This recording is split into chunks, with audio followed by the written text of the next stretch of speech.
So I'm delighted to welcome our guests, casting director Rebecca Wright and Lucy Jordan. Thank you very much for joining us. Thank you, a big round of applause. I won't speak too much because we've only got an hour and I know many of you have some questions. So I'm just going to ask you 2 or 3 general questions about your work and then I'll open it up to the audience, and we have a roving mic, so do put your hands up. So my first question, which is quite general but gives us some context, is how did you get into the casting? So Lucy, if you'd like to start. Yes.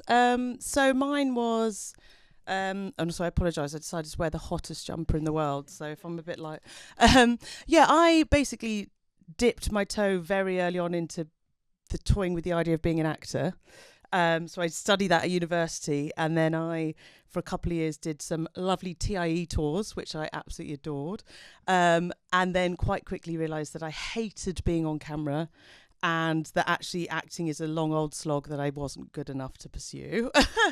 So I ended up working in theatre casting for a little while, and then sort of moved into TV and film, and quickly realised that I loved being on that side of the table, because it meant I got to work with actors and directors, but not be the one that's doing the acting. So yeah, I did that basically. I sort of fell into it via sort of community theatre really initially, and then did some plays, and then moved into TV and film.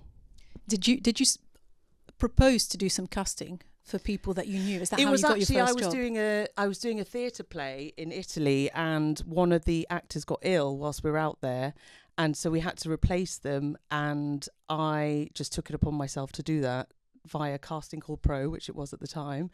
And when I came back from Italy, they said, we needed, because it was an Italian-based company, we need a UK-based casting director. Would you consider it? And it was honestly something I'd never considered before. I thought, I'll give it a go. And then I thought, this is it. This is what I want to do. And I moved into TV and film from there. Thank you very much. And there we are today. And there we are. Thank you very much. Rebecca, how about you? Well, I started out in TV and film production. So I was a runner and then an assistant director, and became a second assistant director, who is the one that has to be very organised and get all the actors to set on the right time, having gone through costume and makeup. And I also, the second AD, cast the background artists, and I just liked doing that. And sometimes you had very specific background artists that you needed to find. And so I just thought, casting's really good. And I also didn't want to work in production anymore because the hours were so long. And I was very lucky. I rang up the casting director of the job that I was just a second AD on, and I said, how do I get into casting? And she said, I need an assistant. Do you want to come in for a chat? So I was very lucky. And then I worked with her for the next few years, and that was the start. And that was a very long time ago, about 28 years ago. Thank you very much for that. You mentioned the hours required in production. So tell us a bit more about casting. What's an average day like for you? What do you do practically? Well, the sort of official hours are 10 till 6, but then we go to the theatre a lot. So that's partly why you start at 10, because you might be out in the evening at the theatre. And I do go to the theatre probably twice a week. And my friend, who's not in this business, said, well, what you cast TV and film, why do you go to the theatre? So, to meet actors, and you see in the theatre, actors often get a chance to play roles more, something that's not as similar as them. In TV and film, we're far more, you are this is who you are, that's the role you play. So it gives us a chance to see actors full range, and and then you chat to them afterwards, which is really, really nice. Thank you very much. And Lucy, how about yourself? I know you don't work by yourself, do you? You work No, I've actually got a partner, Shenae Rae. We started officially our business at the top of this year. We were meant to start last year, but as we all know, last year went a bit crazy for the industry, so not the best time. And I just find it lovely to have a partner personally, because it's someone to bounce ideas off and confide in, and you can sort of do a list and give it to, I can do a list of actors. I think I've covered everyone. And then Shenae will take a look and she'll say, oh, what about this person? And do you know what I mean? You've got two combined brains looking at one list, which I find quite interesting, because she comes from a background of in LA. She worked in LA for a long time in casting. So I've got the sort of more UK indie knowledge, and she sort of brings that US side. So we sort of collaborate on everything that we do, which I much prefer. I was going to ask you actually about working with someone, whether it was one of you making the decisions around one aspect of the process or not. I have another question, and I realise this must be very subjective, but how much power does a casting director have in a production? So are there times where you would get the final say, or do you really need to kind of run options through past producers and various levels of people on the chain of command, I guess? Yeah, I mean, I really don't like the idea of saying power, that word for casting directors, because I know we are, and I don't like saying this either, the gatekeepers either, but we are the ones who introduce the actors to producers, directors, but quite often we don't have the power always to who is ultimately cast. If we feel very strongly about someone, I will always say these are my thoughts, but then that's the job of casting. It's so interesting because you might have your thoughts. This is the person I think's great, and then your director go, oh, but I liked so and so, and then your producers, but I like this person, and then more often in television rather than in film, you say that these three, because you can't make a decision because they're all brilliant but brilliant in a different way, and then you send them to an exec producer who will ultimately make the choice. This is mainly in telly, and then they'll say, oh no, we don't like any of them. You're like, what? Whereas film, which I love, I've recently done 2 independent films, there's so much more because the exec producers don't exist in that way. It's the director, so you have much more say, and have much more sort of discussions about actors with the director, and it's much more fulfilling quite often. And I think as well, it's always nice when the director is very open to a lot of the reasons we're employed by a certain director or whoever is because they understand that your tastes are aligned and you understand the script and their vision, and so it's that element of trust, certainly in film, that comes with the director trusting you that this group of tapes or whoever, or auditions, we are putting them in front of them because we believe these are the best group of people, and they're not. Do you know what I mean? It's going to be, your tastes are already aligned, so that trust is there. But as like you said, if it's a show, then normally there's a lot more sort of wading in from corporate powers that be. No, it makes sense. Yeah. Thank you very much. I don't want to talk too much, as I said, because I want people to get a chance to ask questions. I've got a few more in my back pocket, so to speak, if there's a lull, but I'll hand it over to you. Who has questions for our guests? You can put your hands up. Don't be shy. Oh, there's a few already. Sir in the 4th row, I think, and then we'll move back. Thank you.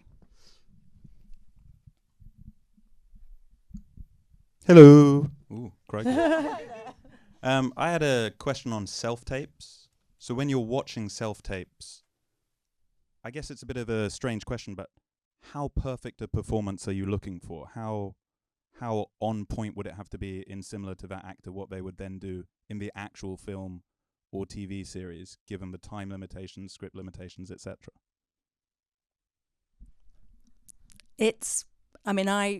I think that you have a sort of gut reaction to, because there's a specific part that this person is auditioning for on a self-tape, and you just have a gut reaction about whether they've sort of nailed it. I don't think it's got to be perfect. There's just got to be something and it's not always quantifiable about what it is that person has that suddenly makes them, that's the person.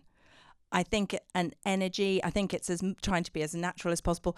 Trying to not always. If you keep doing it and you're not happy enough, and you've done your tape 100 times, or not, maybe hopefully not that many, then you'll lose some of that sort of spark that we're looking for. But yeah, I don't think there's anything it's not very helpful, really. But I just think it's sort of gut reaction to someone because they're so right for the role. Yeah, and just to echo that certainly with self-tapes is, I don't know, I always think that you're never, and I understand it, I'm sure there's many actors in the room that self-tapes are a blessing and a curse, because you can't, a lot of actors have other jobs and can't just drop everything to go to an audition, and it means you could do it in the evening anyway, whatever. But I always say it can be a curse, because I'm imagining you get to take 20 and you've kind of lost your mind and you don't know which was the good one, and and you're sort of looking at them and they all seem the same and the words are just sounding. So I think sort of certainly with self-tapes it's always good, past take 5 or 6. I don't know if anything fresh is going to be found in your performance. So take probably 3, I guess 3, 4 is usually the best, and it doesn't have to be perfect, but it's about, for us, getting the essence of who you are and who you will bring to the role. And in terms of sort of getting it perfect, it's kind of like, I don't know, you want to leave some room for the director as well to give you to have to do something with your performance, so never looking for a perfect performance in a self-tape. It's more, is the essence there that we feel is what we envisage the role to be, and we can bring it out, basically. Thank you very much. We had just one question there, and then back to the third row, and then back up. Hi, I was going to ask, what makes a good casting director? So I feel like with a lot of jobs, you can, you won't get away with submitting. Like, I'm a journalist, for example, I can't not submit something for a deadline. It has to be of a certain standard, so coherent, no spelling mistakes, the obvious things. What would make a good casting director? Because you could just, apart from the obvious things, you could so easily get it wrong, I imagine, like picking people. Luckily not spelling. Luckily for me. A very good memory. I mean, that's why I go to the theatre. I meet actors and then I remember them. And I think sometimes actors don't realise they're always in my mind. And because I might cast someone or I might meet them for an audition and then I don't cast them again for another 6 years. But they've been in my mind. So it's sort of storing up people in that could be right. And when casting starts with reading a script, you have a script in front of you, and sometimes people just sort of, as you're reading it, you're just their faces and names come to you and you think, yes, this person will be brilliant. And quite often it is a sort of subjective gut thing. I've just cast a lovely independent film called Madfabulous. Please go and see it when it comes out. Support independent film. And with we had to have a young lead. And we cast a fantastic actress called Ruby Stokes. And I just said to the director, she will be absolutely brilliant. And he had a Zoom with her and we cast her. And she's absolutely brilliant.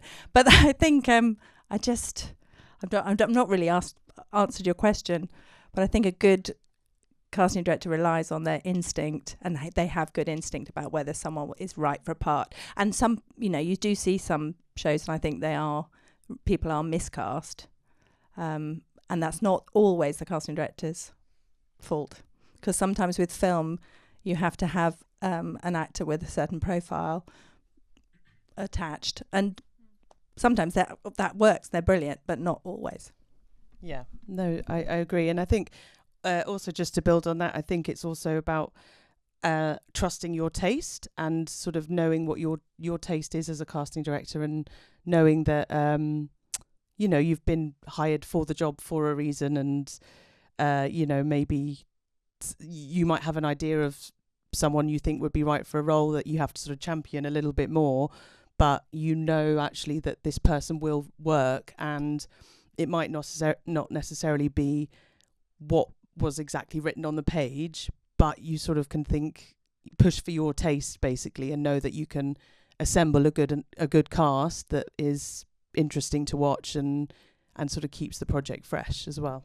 Yeah, and challenge the director and the producer that they may have someone in mind, and you say, well, what if this character had a disability? What if they're a wheelchair user? You know, just sort of always, you know, not just because it says white male or whatever, that you just say, well, can it be something else? So I think that's a good casting director, is challenging what's sometimes just on the page. Thank you very much. We had a question, I think, third row. Or yes. Just thank you.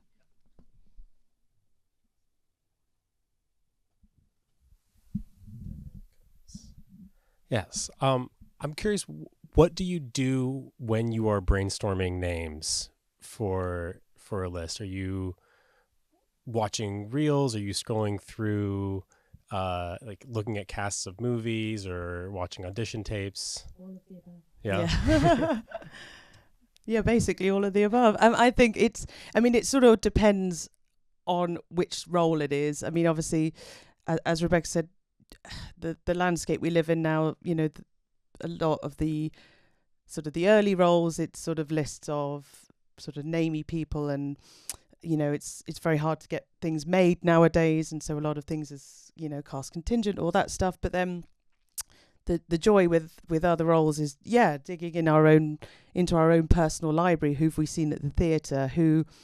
Who's sort of done an interesting film or show in recently, or who did I audition 5 years ago that actually might now be at this age that has been doing interesting stuff.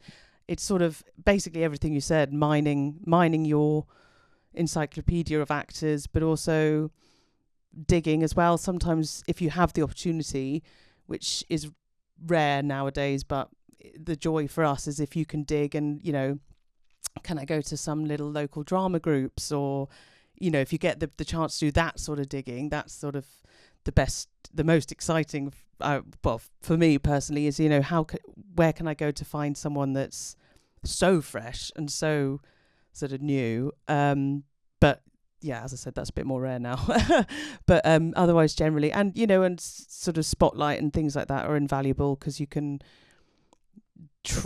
endlessly trawl. You know, you can we can filter the search function, so we can have a and real anyone broad on sweep. Spotlight, you can find them by filtering for age or whatever. Yeah, so for any actors in the room, please make sure if you're on Spotlight that you've got them completely up to date and that you've got your accents in and stuff, because often if you're looking for a specific role, Belfast, Northern Ireland, you know, you want someone that's sort of starred it as native, and then so you will come up in a search. Thank you very much, and thanks for the question. Yes, fifth row, just there. If you'd like to keep your hand up so we can find you. Thank you.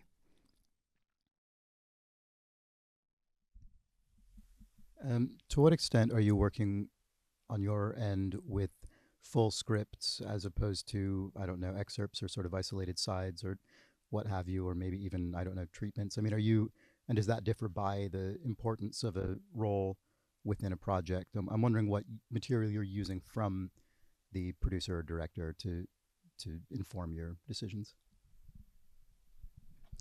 We'd always start with the full script of anything, basically, and because our job is to go through that full script and identify anyone that says anything, because anyone that says anything is going to have to be cast. So we'd always start with the phase one is reading the script and identifying the roles and discussing the vision, because you sort of need to know the whole vision and you need to know the whole journey of the character to sort of really truly be able to cast it properly. And then we would identify sides or, you know, scenes to use in for audition purposes. But we'd always get the full script. Yeah. Thank you very much. So we've got quite a few hands. I hope I'm not missing anyone. We're going to go in the, sorry, I can't count, 6th row, I think, and work our way down. Yes, please. Thank you.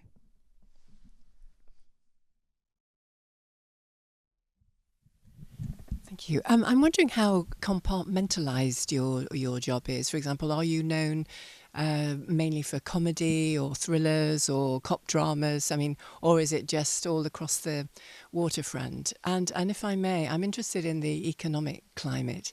And Lucy, you mentioned that your partner is in America, and we know that the industry in Hollywood now is in pretty dire state, and what impact that is having on maybe transatlantic possibilities for actors here going there, or whether you're feeling the cold winds over here as well. I would say the industry is in a bit of a pickle at the moment. There is definitely less television work being produced over here, and I have had projects last year fold just because the money wasn't there, and then another, they just decided to pull it before 6 weeks from filming, which is just kind of heartbreaking when you've got a lovely cast that you're of young things on that one, that you just want to give them the opportunity, and then it just doesn't happen. So it is, and that was before the writers strike. So it really, last year was quite tricky, and it's carried on into this year. And people in the industry are saying survive to 25, and then and then someone told me off for saying no, don't say that, that's awful. But that's why I feel very grateful to have worked on an independent film. And predominantly I started in television, and I've done big shows from Call The Midwife and Sanditon and big and Sky series Britannia, and then the TV for me sort of dried up. So I love the fact now I'm doing some independent film, having done TV. I like doing both. But sometimes there are casting directors who do more comedy. There are casting directors who predominantly do theatre. Some go sort of across TV and film. But yeah, I suppose, I mean, I'll cast anything as long as I like the script. Starts with the script. Same. I think so my business partner, she's actually here, but she worked in America. So, but yes, I think over there has been a bit slower to get back up on its feet, and it's still in the process of. I think what I'm finding though is that the landscape is very sort of transatlantic, is in a lot of things that now are cast here. The questions are often, but will it be watched over there, or will this actor translate over there? You know, there's a lot of who are the actors that sort of like straddle the two, I think, audience-wise, because I think now there's such there's always been a partnership, but I think there's a lot of, with streamers and stuff, a lot of stuff is watched in both. So I think there's been, a lot of stuff that's made here that will then sort of translate well over there. But I think in terms of what's being made over there, I couldn't comment because I don't know. But and then in terms of sort of genres, I echo that I'd do most things. I've got a sort of personal interest in comedy, sort of from a work sort of point of view, but also from a enjoyable hobby sort of thing. So sort of working in comedy is something I try and seek out. I also like sort of there's it's not a trend, but it's like putting sort of predominantly comedic actors in straighter roles is something I find quite interesting. And the nice boom of sort of stand-ups that were maybe doing their shows in Edinburgh in 2017, whatever, now getting their own series and having a voice that only they could write and do. So those sort of shows I have quite a big interest in. But yes, it also came up originally in independent cinema, but then did TV and sort of do everything really. I haven't done fantasy actually. That's one I haven't done. Thank you very much. We had a question, I think that's it, fourth row, and then second row. Oh, do you have a second one? Oh, you haven't? I'm so sorry. Okay, go for it. Sorry, I can't see from here. Yes, my question is a bit of a wider one about casting in general, about older actors. So I'm an actor probably the wrong side of 50, and I've got a pretty good track record in work, and I've really noticed in the last, maybe post-COVID, but that castings have really dropped off. And I just wondered if what your this isn't about you personally, but more about casting in general in this country in terms of older actors, because I know there's been so much which has been brilliant in terms of finding new talent and you know new talent in the industry from different backgrounds, which was really important. But in terms of older actors, do you think if you're not a name and you're not necessarily on the radar of a lot of the younger casting directors maybe that have come in the last few years, what would your advice be to that in terms of, you know, getting work, getting seen? Because I feel like sometimes I look at stuff that's being broadcast and a lot of the older actors who aren't the name roles, and I totally get that, you know, I understand why that happens, but I'm talking more here about jobbing actor roles. You do see a lot of the same faces in the older actor roles, people who aren't famous but just get a lot of work, particularly in comedy and drama as well. But I just wonder what your thoughts were on that. Yeah, I think it's quite for a vast majority of actors. I'm married to an actor who is in his 50s, and he has seen, a full, he's worked 3 days this year. So it's really tough. So please don't feel that you're alone, because you're not, you're absolutely not. And I think I really do think it's the case for whatever age, whoever you are. I mean, there has been a bit of a sort of trend of new, younger actors, perhaps, but I just think there's just not as much telly being made at the moment, so it's just gone really quiet, and everyone's talking about it. Agents are talking about it. I go to the theatre with agents, and they're saying, hang in there. But I really don't. You're not alone. That's all I would say. I agree. It's nice and reassuring. Thank you. Yes, we're going to go down 1, 2, and 3. Hello. My question is, so once you've cast a whole cast, do you stay on the production till the end, or do you just move on to your next project after you've cast everyone? No, we're basically one of the first, departments that are involved. And I was actually saying to Rebecca earlier, there's actually loads of aspects and departments in production that I don't know, because we cast and then, well, not always, but ideally sort of when principal photography starts, you want to have got the bulk done. There might be some sort of smaller parts that you sort of keep casting, but pretty much once everyone's out and filming, you're not really that involved unless there's an issue or whatever.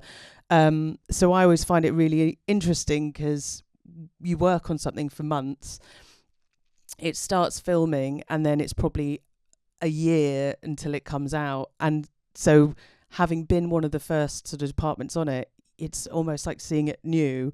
And so much has happened to this script that you had, a year ago, in terms of costume, grading, every element has gone into it, but we don't see that until it's done. We once the cast is all signed, sealed and delivered, we don't have anything else to do with it. So it's quite nice, because I imagine editors and things, by the time they finish their job, they're so sick of watching something but we sort of get to watch it fresh once it's finished that process, because we sort of haven't had anything to do with it after casting.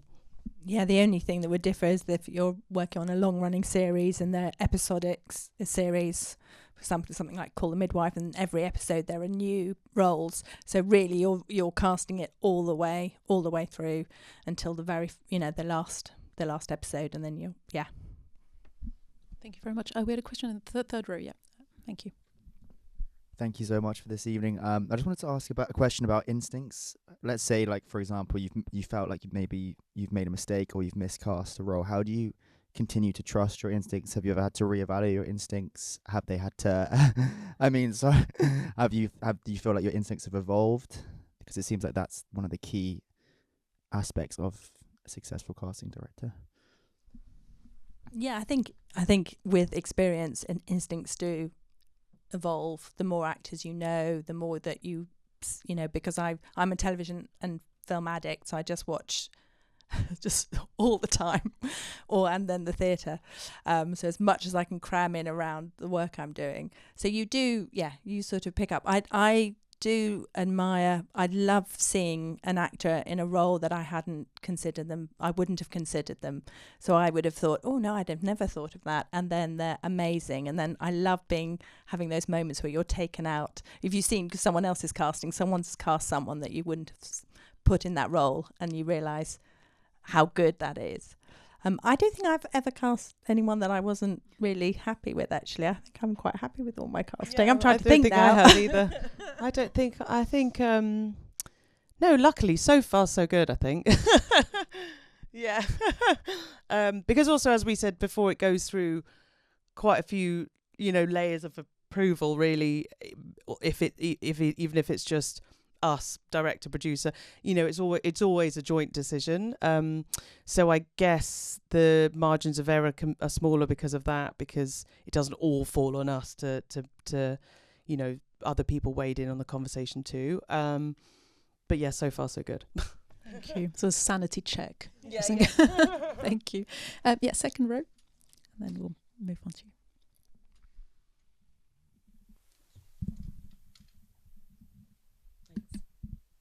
Hiya. So I know you mentioned that you have your own sort of lists that you've collated yourselves and then going through Spotlight. But I was really interested to know what would be your go-to agents or your regular agents that you... I see you shaking your head. Yeah, I don't have any go-to. I mean, when I first started in casting, I worked with a casting director who had very few, because there were, you rang up your mates and said, who have you got? I've got this role. Who have you got? That was, 30 years ago. Whereas now, and this is why I think sometimes self-tapes have opened it out, because we can, in the past, I've cast, you're meeting 10 people max in a room, 6 people in a room for a role, and they will be the people that you know. So it's quite nice to, you've got sort of a sea of faces. You think, oh, I really like that. I don't know them. Oh, look, they've done some really nice theatre, but in small fringe, I don't know them. And would they do a tape? And then it's just lovely to have opened that up. But I don't have any I have some agents who are friends, but that's not, I don't then just go to them for casting. So no, I would say that I'd just, go to everyone. I'm probably the same. I think that there's obviously some sort of specialist agencies that, if you're looking for something particular, but yeah, in terms of a general sort of, making lists or casting the net out, it's sort of, it's more about the individual, I think, and as opposed to who they're rep by. And, just as, maybe some of it's easier because it's your friend who's an agent, so you could sort of cut to the chase quicker, but otherwise, sort of, you don't want to sort of just go to the same people and then, have that pool to be too small as well. So yeah, no, I think it's sort of, come one, come all situation. Good to hear, thank you. And you had a question? Yep, just at the front. Thank you. Hello. Just talking before about the Hollywood strikes from last year, I know a large part of that was around the prospect of AI-generated scripts and AI-generated extras and CGI extras. I was wondering, has there been any rumblings or concerns around AI being used in casting?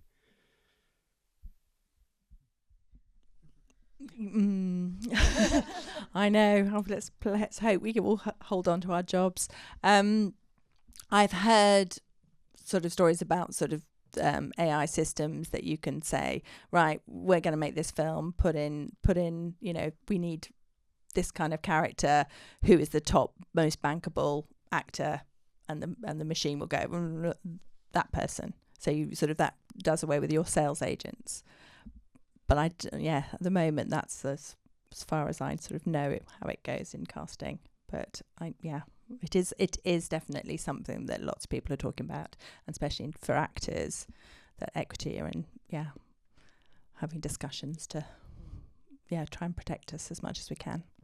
Yeah, and obviously we want to protect the actors as well. And I worked on a job where the people who were making it were there was a lot of very complicated language in the contracts they were trying to issue about AI and things. And I had to basically, I felt like I had to take a law degree to work it all out, because it's new and it's not something that, and rightfully so, obviously the agents are very, very protective about it, because it's horrible to think that your likeness, and say you're for any actor, but if you're a jobbing actor, that your likeness for one job could be replicated for however countless others. It's like, where does the jobs go then? And equally for casting, it's such a intuitive, creative role, which is sort of worrying to think that it could be taken away from sort of humans. But I guess that's the whole AI thing, isn't it? But so hopefully at the moment it's not really much that we've heard about it. But I guess when you start talking about algorithms, and I know that some networks and stuff have certain algorithms that they know what actors get clicked on more, and things like that, but that doesn't feed into our process. Thank you. How are we doing for time? Just checking. So good few questions. I'm going to come to you, and you just one quick question on my part. I'm just bouncing off your question about agents you work with. So that's a concern I've heard from a few actor friends who had become a bit disillusioned, so to speak, about the sort of big agencies that represent casting directors and actors. And they were under the impression, rightly or wrongly, that everything would just happen in-house and they would never get a look in, because obviously that same agent will then benefit even financially from just linking up his network of actors, directors and casting directors, which meant not outsourcing anything, or in terms of commission and everything. So what were your thoughts on that? Does that happen? And I'm with an actor's agent, but I would never just go to that. Would be very boring if you just went and so I would say no, that doesn't happen. I think I can imagine that was a fear, but no, I would say not in my sphere, no. Yeah, and I'm the same. I'm represented by an agency that has actors but also directors, but it's not sort of you don't sort of come as a package. Basically, it's kind of there's no sort of bias there or anything like that. It's very it's actually very separate, really. That it's rare that you would, I don't know, that your agent would say, oh, can we push for this person, because you're sort of left to do your job, basically. Okay, that's good to know. It's a question, well, not a question, but it's a comment I've heard a few times, and I've often wondered how true it was. Or so good to hear. Thank you very much. Okay, we had a few more questions at the back. We're going to start right at the back and then work our way down one row. Thank you. What's been the most challenging role that you've had to cast, and why? That's a tricky one. Although I've just done a lovely short film, a BFI film 4 short, and I had to find a child who is deaf, hard of hearing, and Nigerian heritage, and so we did a big search through schools and deaf schools, but just schools that had provision for deaf students, and they had to be sort of.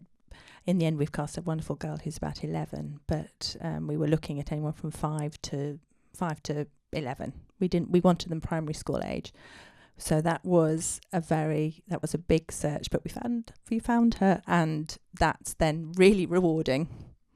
I don't know. That was quite tricky. Said yes, I'll do that job, but really, really rewarding. I'll have a think about anyone else. Mine I guess in terms of tricky, because of the work that went into it, was I was working under Dixie Chassis when we worked on The Favourite, the Yorgos Lanthimos film, and in a very unusual move that doesn't normally happen in casting, he wanted us to cast all the non-speaking roles as well, to really pepper the scenes with sort of interesting faces and really sort of texturize it. So I spent there's a sort of moment where Olivia Colman's walking down the corridor and she looks down and there's some children playing musical instruments in the courtyard, and I think she tells them to like F off or something, and so I spent like 3 weeks. They don't say anything; they're just playing instruments. And I spent probably 3 weeks driving up and down schools in the country, just auditioning children for this for this role.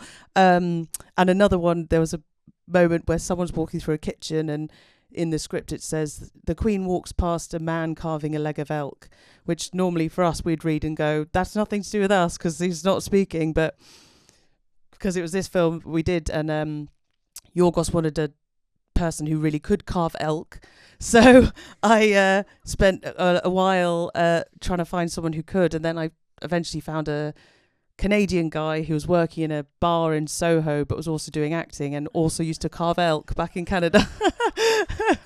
So it was more of that, but that was when that film was very different because we were given the time and space to be able to dig, for that texture, whereas I don't know if you get to do that now. Yes, and sometimes on telly, I think that's the hardest thing, is just doing it really fast, because if you haven't got a script, I think I know sadly, and BBC, I've never worked with the BBC and doctors, the in-house BBC, but I think those casting directors need just all the applause, because the turnaround of casting 3 episodes of a Doctors with 3 different storylines in each episode, I just think that's hard work. And not to put the same people in it every day. Wow, it sounds like a really fun research process, though. To be fair, I actually got to go around a lot of the private schools, and this sounds very silly, but I'd often go. They'd say, "Oh, do you want lunch?" And because there's these really lovely posh schools, their canteens were amazing, so I always stayed for lunch. Thanks very much. We had one row down. Yep. Thank you. Go ahead. You've both spoken about how much you like going to the theatre and how useful that is to see actors, often in roles that they may not traditionally be cast in for TV and film. And a lot of it is made of the difference between TV and film. How much does that play into the role the two of you do in terms of the actors that you see? And also, is there any particular reason why you have both seemed to gone away from theatre casting into more TV and film, or is that just the way it's panned out for you both? I've actually never cast theatre. I think I don't know why I find it a bit scary, because you can have actors of different ages. You can have a 35-year-old playing an 18-year-old, and I'd sort of because you couldn't do that. You couldn't do that in TV and film. So I've never cast theatre, actually. I just love it. I love going to see it. Yeah, and I think as well, sort of about going to the theatre a lot in order to cast TV and film is I think I don't know, you're seeing an actor really, because obviously there's a big difference between stage acting and screen acting, but there's nothing like seeing someone completely smash it on stage to sort of give you to start thinking, oh, hey, they could be good for this, they could be good for this, and yeah, exactly, and it's sort of like the ultimate test in a way, I think, because there's no second take with theatre. So yes, I think that does that answer the question? Sorry. And there was a second part to your question. What was it? Well, it was whether you'd moved away for any particular. Yes, into that for a particular yes. reason. Well, for me, I started in sort of small scale theatre stuff, and then just sort of ended up going into TV and film, and kind of not going back, just because I think once you're in it, you want to keep going, I think, and sort of get into the rhythm of it, and have those relationships with producers and directors and things a bit more so than you do in the theatre world, I think.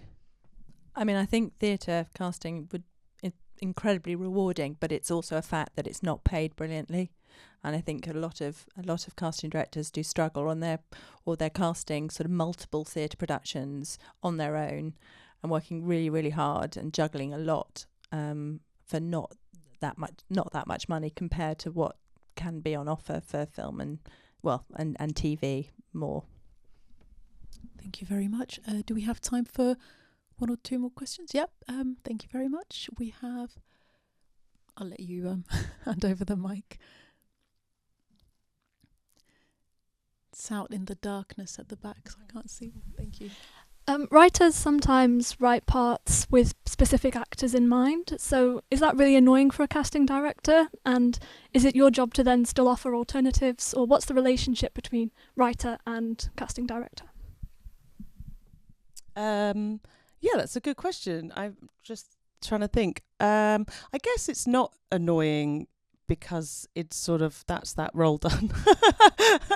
and I think if a part has been written specifically for an actor, then you kind of already know that they're going to be right. I think if a writer's really sort of invested in tailoring the role for that actor, I guess in practical terms, our job in that sense is to see if they want to do it, and are they available, all those sort of logistical things. And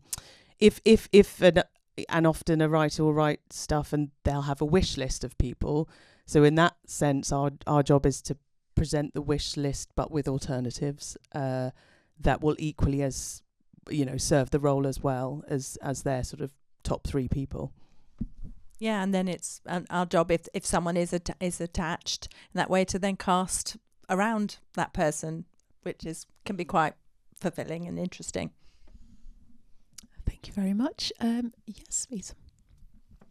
Hello. I was just wondering how you pitch yourselves to direct. How do you pitch yourself to Neal Street Productions or to Yorgos Lanthimos? Because you're hustling for work as well. We are indeed. I know I think that's what some people don't realise, that we have to go in for job interviews, and so often sometimes the work is found through an agent, or because your agent, or because someone, there's a connection that they've seen something that you've worked on and want to meet you for something. So that's where you go in, and they will have given you a script in advance which you can look at and have some ideas. You don't want to give them too many ideas, otherwise they might not employ you, and they've got your ideas. So so I'd like to sort of think about the script, so I can talk about the script, and and sort of throw in a few names to pitch some thoughts. Basically it's sort of you'll meet on a project most of the time, sort of knowing that there's 3 other casting directors meeting on it too. And so often it's about taste, having some names in your back pocket to say who I read it and I immediately thought of blah blah, seeing if the tastes align, and it's sort of that, and often if you've worked with, say, a producer on something, they might come with I've got this other project, or just sort of connections from past work, basically. Thank you very much. One more question, no pressure, final one for the night. Oh, everyone's gone a bit quiet. Oh, one at the front, please. Thank you.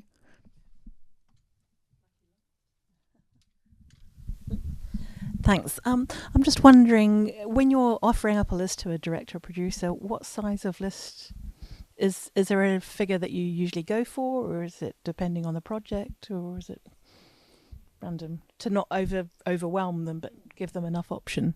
Yeah, no, exactly. I think it's sort of slightly project dependent.